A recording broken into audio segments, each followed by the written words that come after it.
G'day everyone, welcome to the Flight of the Next podcast. I'm Holly, I'm here on Gadigal land in Sydney. We have Alex at Te Whanganui Tara Wellington, and we have a new special guest, Mr. Danny Avis. Danny is a little corner of yellow stalwart. He shows up not just to all the men's games, but to all the women's ones he can as well. So welcome, Danny. Cool, thank you. Yeah, it's good to be here, my first time. Awesome. So we're going to have a pretty unstructured conversation, I think, because there have been so many games lately. So today we were going to have a bit of a chat about, so Friday, 2nd of February, we played Brisbane Roar in Brisbane. We drew because we conceded in stoppage time, and the goal we had was from Crave. We're also going to talk about Central Coast Mariners, that 0-0 draw in Wellington on Tuesday, 6th of Feb, and then the one that was on Saturday, which was also in Wellington, 2-0 win over bottom-placed Western United, a goal from Pennington and a Donachie own goal. Brisbane Roar, they are really a team that we should be beating, but then they turn around and they thrashed City on the weekend. How are we feeling about that result? Because I think a lot of us felt maybe a little bit depressed about it. Yeah, I'm kind of personally fine with only a point.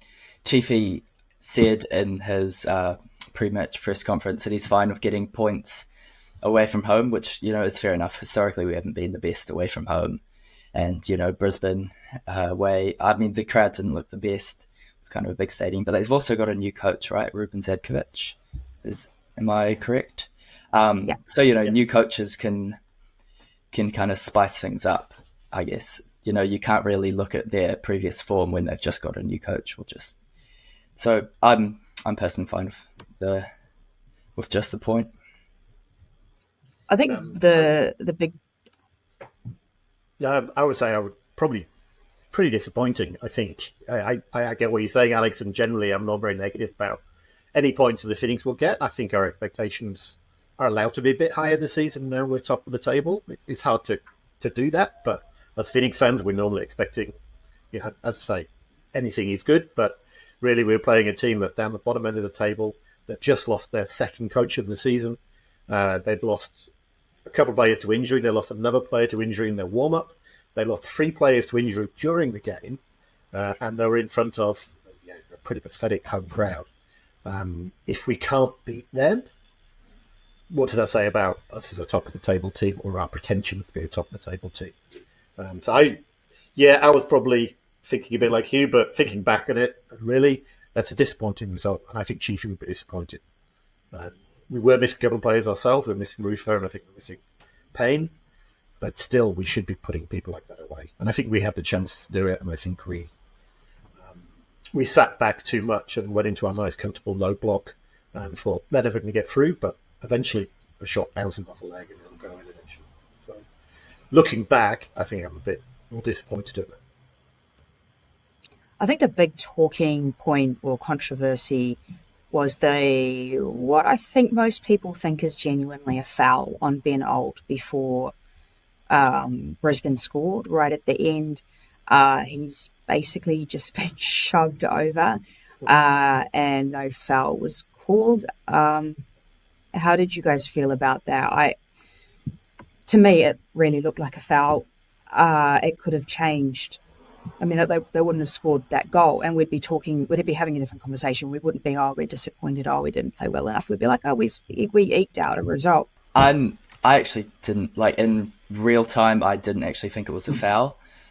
There was a kind of ishy foul in the build up to our goal as well. Oscar Van Hadden kind of clattered his defender, and I think if that stands, then the stand, this might be kind of slightly worse, but it all kind of evens itself out in the end. Look, in real time, I probably thought that wasn't a foul as well. In slow motion, it said it looked a lot worse. He sort of picked him up and threw him aside. I think the referee probably just thought, well, you should have fought a bit harder than Ben if you really wanted to avoid that. And although, yes, they scored from that, they had so many chances leading up to it, and we did so little to keep them away from our penalty box that I don't think we can really complain too much. Ben Old does go down fairly easily, whether that's deliberately or whether because he's not strong enough, I don't know. He was, I think, last season the most fouled person in the competition, even though he doesn't even start matches. I know they've, what I hear from inside the Phoenix, and they've worked on that quite a lot with him, with his strength. He doesn't go down so easily anymore, but this time he did, and they scored. But, I don't think we can blame anyone really but ourselves, because we sat back so much in that second half. So, yeah, that's what happened. Yeah, I heard Chiefy in the post-match talking about how he thought he was at fault for that late goal. He said that he brought on too many subs. We kind of said a bit nonchalantly, like maybe I brought on too many subs. So that's kind of an interesting point that I thought. I'm just looking at the subs right now, and Oscar Zavada for Oscar Van Hatten, that kind of seems like a fairly straightforward swap. Like Yeah. Oscar Zavada would you would think he'd be more defensive than Oscar Van Hatten because he can, win a header. The other one is Fergus Gillian on for Bozjarakrai. That's the only one I can see. And maybe Finn Conchion for David Ball that would really kind of upset the defensive balance. Like, what do you think about that? Well, I think Oscar Van Hatten's much more likely to come back in and defend than Zawada, to be honest. Zawada, one, he's coming back from injury, and he's a focal point. He's a target man, so he's going to stay up around the halfway line, and he's not coming back, except for set pieces. He's not going to come back and hang around the penalty spot, whereas Van Hatten is probably being shouted at to do that. So we may have lost that a little bit, I guess. Finn Conchi's more defensive than David Ball, so I don't have a problem with that. And we know Mohamed Al-Tai was injured, I think, that game, so we didn't have a choice to bring Ben Oldon for that one. And the Fergus Gillian one, I think that was just a time-wasting one at the end, which didn't quite work. Yeah, because Chiefy doesn't really use many subs. He's spoke about it before. He's never actually used 5 subs in a whole game, I think. I don't know, feel free to correct me if I'm wrong. But I was just thinking, Oscar Zavada is so strong and he can win headers. Because he might have won that header if he was in the box at that time. But, probably wouldn't have been, so. Yeah, Zawada, I'd like to see his stats for that game, but I don't think he really touched the ball very much at all. He seemed to be fairly pointless. Now, whether that's because we were just sitting back and we weren't getting the ball out to him enough, or whether, again, he's just not fit enough to really insert himself into the game. Yeah, I don't know. Well, he did get injured straight away. I'm pretty sure Chiefy said that I don't know, was it his groin? Am I right? I don't know. As soon as he came on, he kind of pulled something, and then he was pretty much out of action for the rest of the game. So that definitely would have affected something at least. Yeah. Any other thoughts on the Brisbane game, or we'll move on to Mariners? All right, so I think the telling thing for this game is the XG for us was 0.25 and the XG for Mariners was 0.45. So a 0-0 draw is probably about right. Alex, you were there. What was it like? It was a really good crowd. Crowd was great. Best crowd I've seen in a while since we came back from COVID. But, the atmosphere just wasn't there, I don't think. Like, probably partly because we weren't playing that well. But in Yellow Fever, like, I looked around, there were more people there for the Melbourne victory game. I think it might just be, like, I don't know, I guess the casuals coming along and then the hardcores not, because there's been so many top of the table clashes in a while. I really can't find a reason for it other than the game was just really, really boring.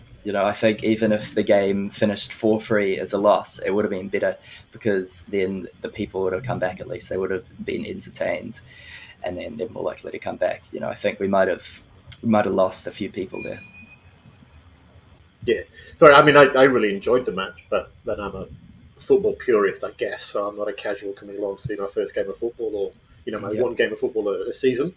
But the fact that there was much more space to play, we actually played more rather than, again, the last couple of games we've been sitting in that low block and just asking them to come on to us.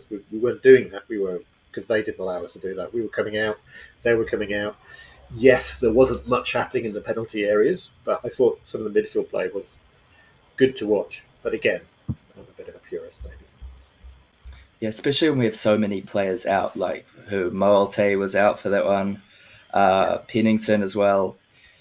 Tim Payne and Alex Ruffer were back, and then we kind of dropped David Ball, Bozjarakrai into midfield. They're not really natural midfielders. They're definitely more attacking. So I think those players would have helped. But also just like we were crossing a fair few balls, but most of the time they just weren't even beating the first person. Like Central Coast Mariners, they've got a really big centre back in Brian Kaltak. I guess that we were thinking, our attackers are fairly short, David Ball, Kosovo Barusas.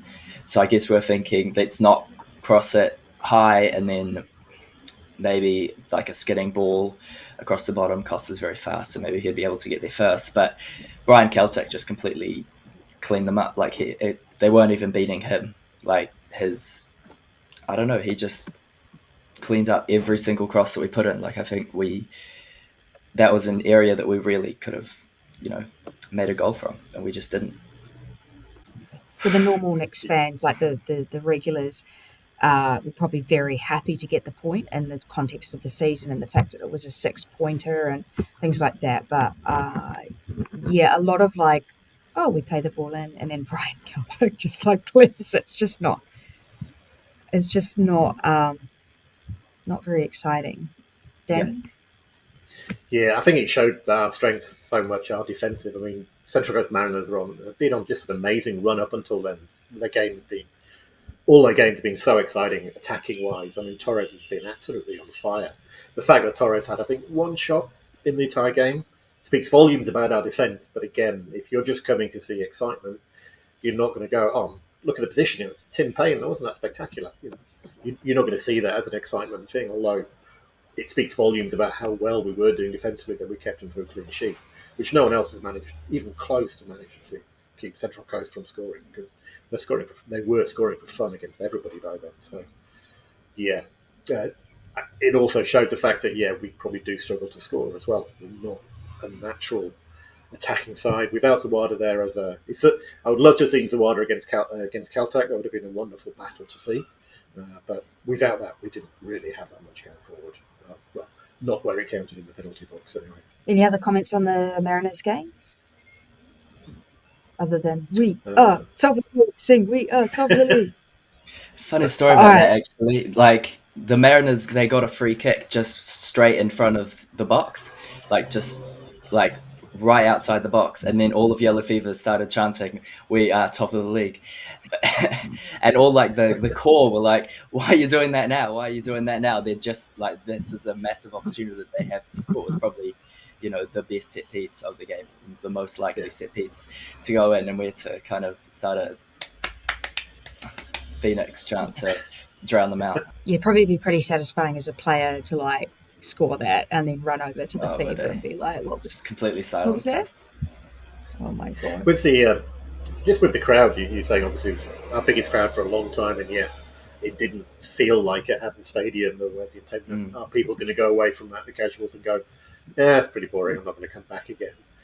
Do the Phoenix need to put more on so they're not relying on what happens on the pitch to entertain these casuals? You look at, I suppose, 2020 over here, the BBL.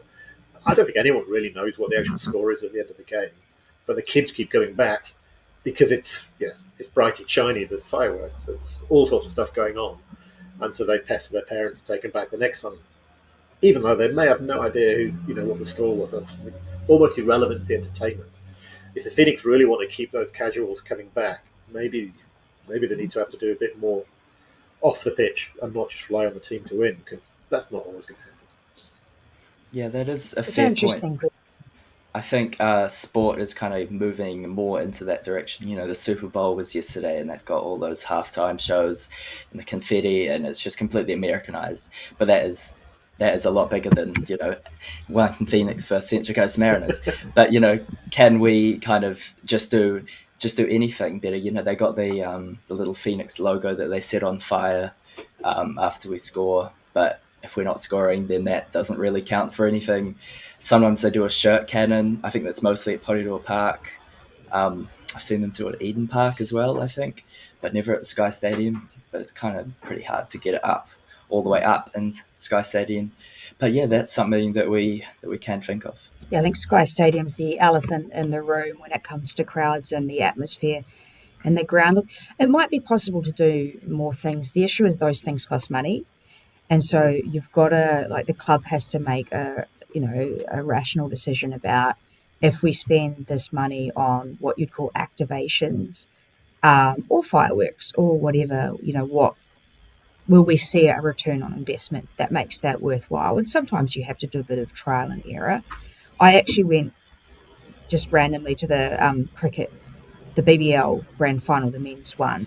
And I was really taken by how every time the over finished, there was the announcer on the ground. It's like, oh, we're going to do the YMCA. And there was just constantly stuff on. And I was like, I wonder what the A-Leagues could take from this. But the problem is that we don't have breaks in the game, right?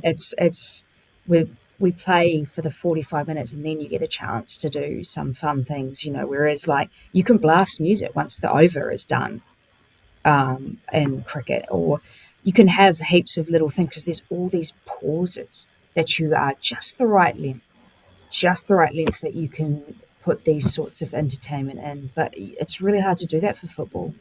Really hard. Yeah. You will also get people like myself who'll be really annoyed by it as well, because we just go there to watch the football and we don't want to be annoyed by commentators or getting the crowd up to sing. And we've seen that before. People do complain about that. And that's always difficult to balance those people who are going to come every week and probably don't want that to the people who you do want to keep. I don't know. I think the Waitangi Day seemed to be a success to have it on Waitangi Day, and I think that'd be stupid not to try that again. And as you say, there may be a cost involved in this, but this would maybe be the game, the Waitangi Day game, where they can really try and push about that a little bit to try and keep those casuals to get them back for the next time. So we'll move on to the fact that there were way fewer people. So we played Western United. We will talk about the kit debacle. So we won 2-0. We scored right after the beginning of the first half, and then right after half time, effectively. So it was Nico Pennington, and then Donachie with an own goal. I'm glad that we got a win against bottom place Western United.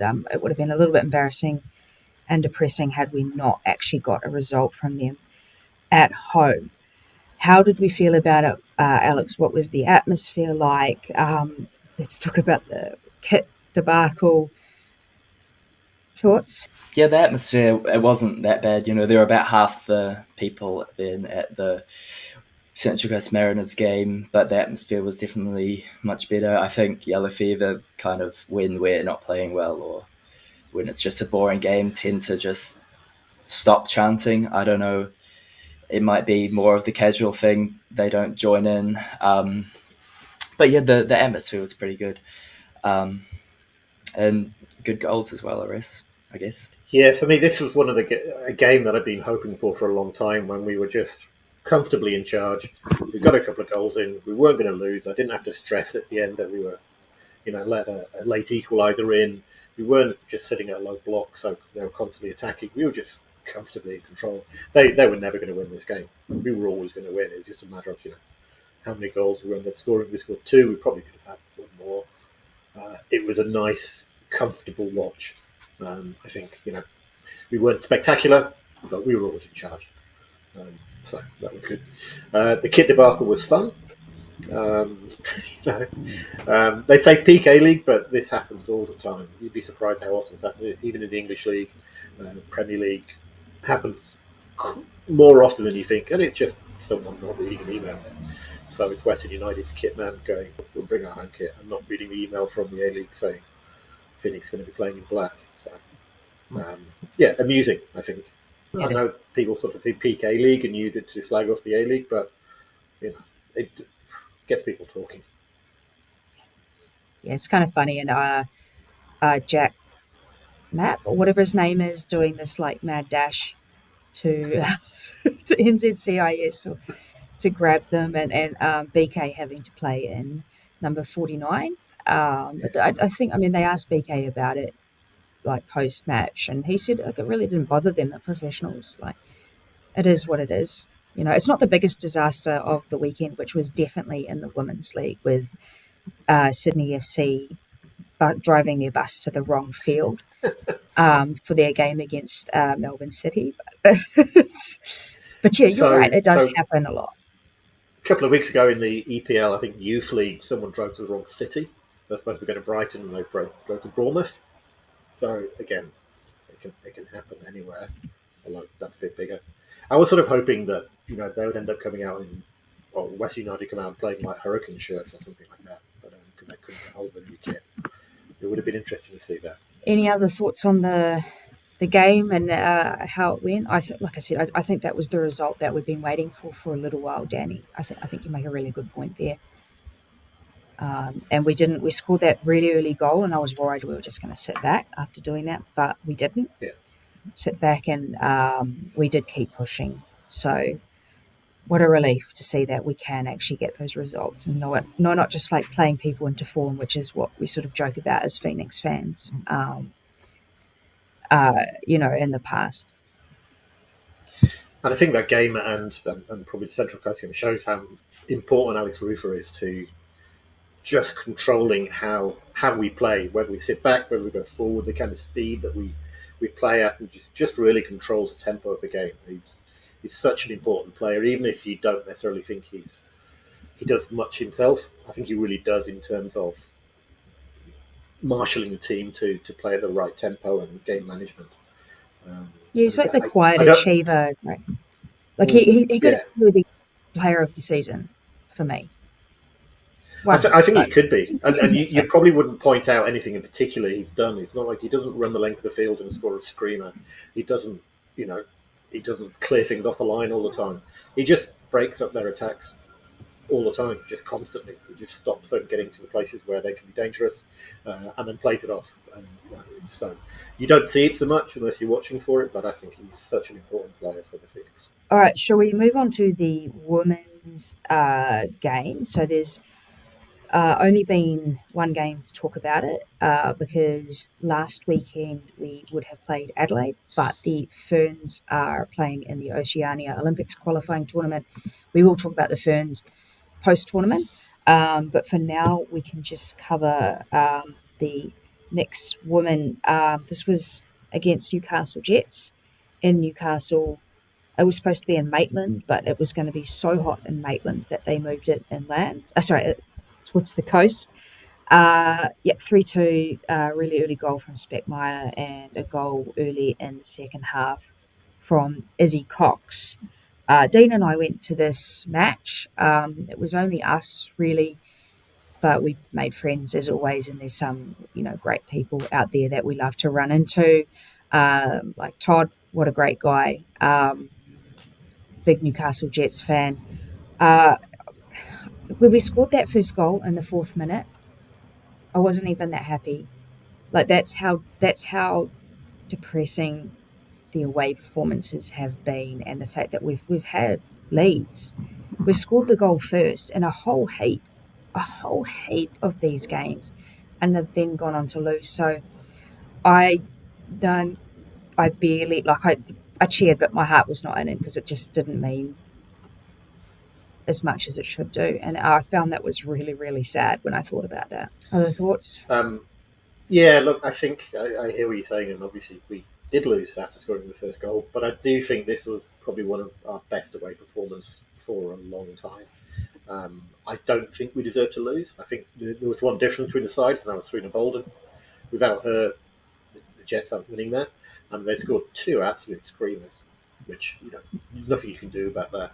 And I thought we had much better control of that game than we have done for a long time, especially through the midfield. For whatever reason, for a long time we haven't had very good control on our midfield, and I think we did then. We played it through the midfield nicely. We passed it around, and we seemed to come back to small ball, which I haven't seen much of in away games for a long time. And we got 2 goals. Isabel Cox, when she got involved, is excellent. And I think we were unlucky to lose. We lost a couple of very good goals, and a player who's one of the best in the league involved. I don't know why we didn't sign him. Yeah, I do think you can say it was luck. I think if an outsider watched that game, all the highlights, they would say it was luck. They would say that Phoenix were unlucky, but we say that every week. Like we say pretty much every away game, we're like, oh, we were really unlucky that game. We should have won there. We scored first and then conceded 2 to go behind, or conceded 3 to go behind. Is it really luck if it's just the same thing every single week? Like, can you be consistently unlucky? Like, at what point is it just, oh no, you're not playing well enough to get the win? If you're Mark Rudan, you'd say the establishment, but I wouldn't. There's a stigma against the Wellington Phoenix woman. Yeah. I thought it was a real improvement on our previous away games. We played well the game before at home where we'd won. I saw this performance more on par with that than the other ones. We'll obviously see with the next game. Well, actually, won't see the next game because we players. But I'm trying to be positive and optimistic and say I saw more control and I saw better play.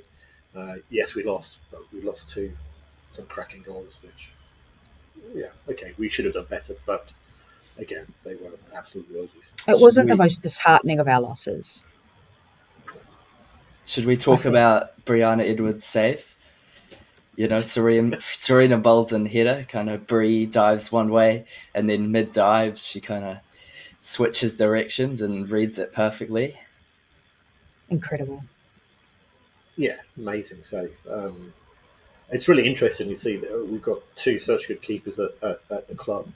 And the fact that Brie is probably not going to play for the rest of the season now, quite possibly, because Riley's going to come back and she's number one. I'm glad Brie got a game of the Ferns. That's really good. But yeah, her movement to get across to it and then getting both hands up to it. Oh, yeah, spectacular. Yeah, I don't think Riley Foster saves that, to be honest. She's been like physically lacking a bit, I think. You know, she was in a car crash and I don't think she fully has recovered from that. Like, technically she's probably the best goalkeeper in the league by some distance. You know, playing for Liverpool, that's quite a high bar. But then physically, you know, she bangs her head against the post one time and then she was out for a game. I don't know, she's gotten injured a few times. She's gotten a few cramps, like pretty much every game. The physios come on around the 60, 70 minute mark. You know, is that sustainable in the long term? Or do we actually need to be playing Brie and investing in the future? Well, I guess really good question. I guess we've signed Foster now and we'll play her because she's, you know, a very good keeper. But, you know, again, I don't worry if she does get injured, if she doesn't play, because I think Brie is basically just as good a keeper as Riley Foster. I think she's probably missing. I think Foster's distribution is better. She kicks the ball a lot longer, gets us more on the attack that way, and maybe she marshals her defence a bit better because she can communicate. Should we put it that way? So I think she maybe shouts at her defenders very well and sets the defence that well. But in terms of actual saving and movement, I think Brie's just as good as Riley Foster. Brie's more athletic, and yeah, it's probably something to do with like breaking your back and people saying like, you know, going to the hospital and people being like, "Why are you walking? Quickly get in the bed." Like, it's that's probably why. Yes, it's hard. It's a good problem to have, right? If you're a coach, but yeah, maybe Riley would have struggled with that, or maybe her positioning would have been different, and it would have been an easy save. It's so hard to know, but that was absolutely cracking save, and I think everyone thought that was in for all money. How she got to that, incredible, absolutely. I want to talk about the facilities at number 2 Sports Ground. So that's the Jets women main ground, right? Like sometimes they play at McDonald Jones, which is the main men's ground. That's the big stadium, but usually that's just double headers. Usually they play at number 2. It's a decent ground. Like it's got a grandstand. It's not big. But it's a rectangular ground, which, you know, really matters. It's kind of a little bit like Porirua Park, right? It's that kind of setup. I was really angry when I found out that despite this being a women's football game and the Jets having been at this field for a really long time, you go to the women's bathrooms at halftime and half the cubicles don't have toilet paper. And there's no soap in any of the dispensers and had not been at any point of time. There were no sanitary bins in the cubicles, and I'm told that the men's toilets are just as bad. Now, it's not sexy to spend time on your like podcast review talking about bathroom facilities, but this really matters. You want people to come to watch a football game. You've got to have basic shit, like there being toilet paper in the toilets, because that gives you a bad game day experience. And it's like, well, why would I come back if I have to bring a roll of toilet paper every time I go to number 2 sports ground? And the council blames the club, and the club blames the council, and it never gets fixed. And, they don't unlock the bloody accessible toilet half the time. And the security were like, we don't have the key. We can't actually open that toilet. Council has the key.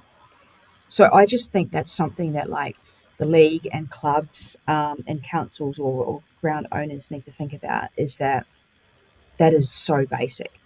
It is so basic to have bathrooms that are clean, accessible, they're properly stocked with what needs to be stocked.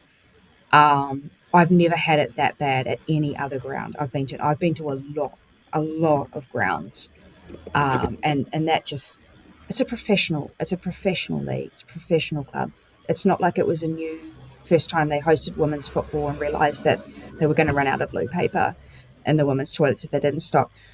I could finish my rant, but like honestly, that was fucking shocking, and I'm still really angry about that. But the Jets fans were like, it's like this every time we complain, and it's still like this, and it's just not good enough. Not fucking. I mean, in good the enough. end, it's got to be down to Newcastle.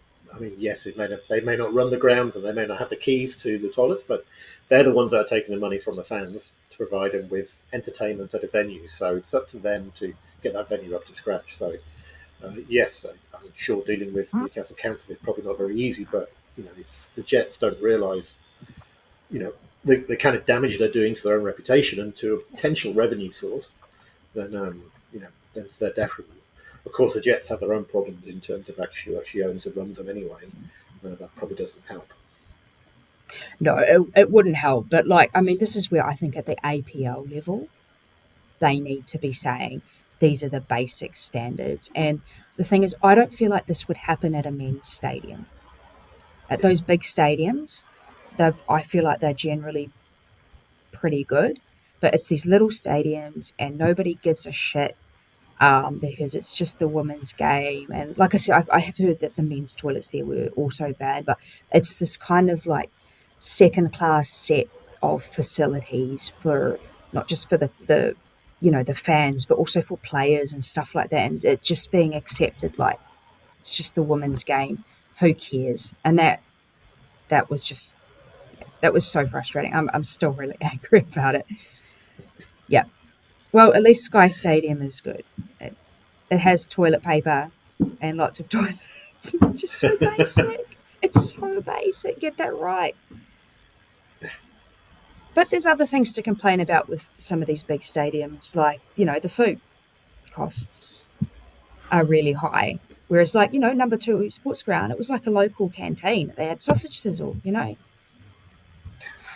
It's often better when they have a local one rather than having palmed it out to a big subcontracted company who then put in the same basic stadium hot dogs and stadium burgers and $20. And they're all shit, and yeah, it's all wage theft because they don't pay their fucking Merivale, don't pay their. So no one has any care, no one has any ownership on it. Yeah.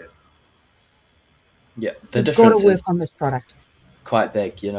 At Sky Stadium you can get chips. I think it costs $6.50 or something, maybe $8.50 for just a small carton of chips. It's pretty much robbery. But then at Pottydoor Park you can get, I think, a sausage and some bread for $1.50, and then that goes to, or maybe $2, but pretty darn cheap.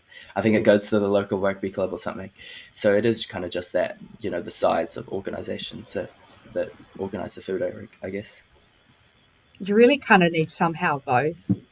Yeah. Because that is the thing with a big stadium. Of course, they're going to outsource it. Like if you have 13,000 people show up, you need more than one barbecue to sell everybody a $2 sausage. So yeah, I guess there's a bit of give and take, but that stuff, it does matter.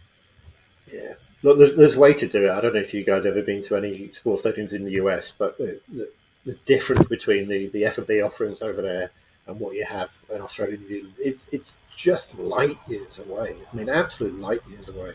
It doesn't matter about how good or how new the stadium is or even the sightlines, but the food offerings over there is something they take seriously. It's so much better.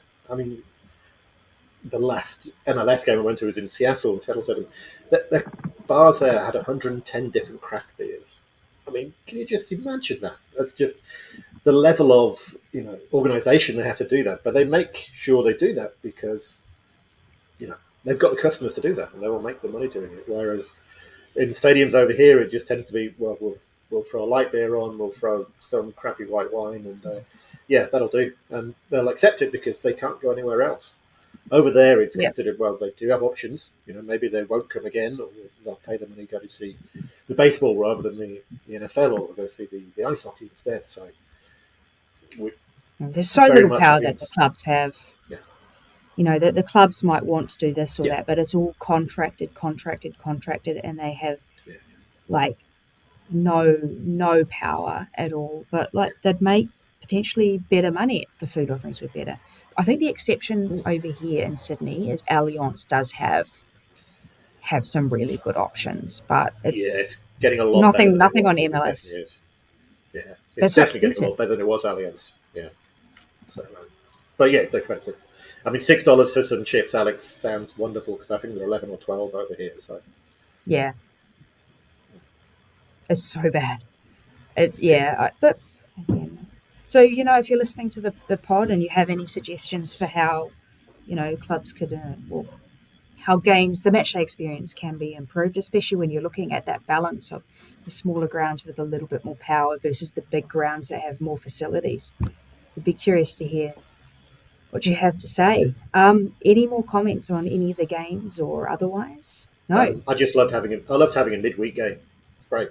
I'm used to having midweek games. More games are better for me, so I know knackers the players out, but I would happily see 2 games a week.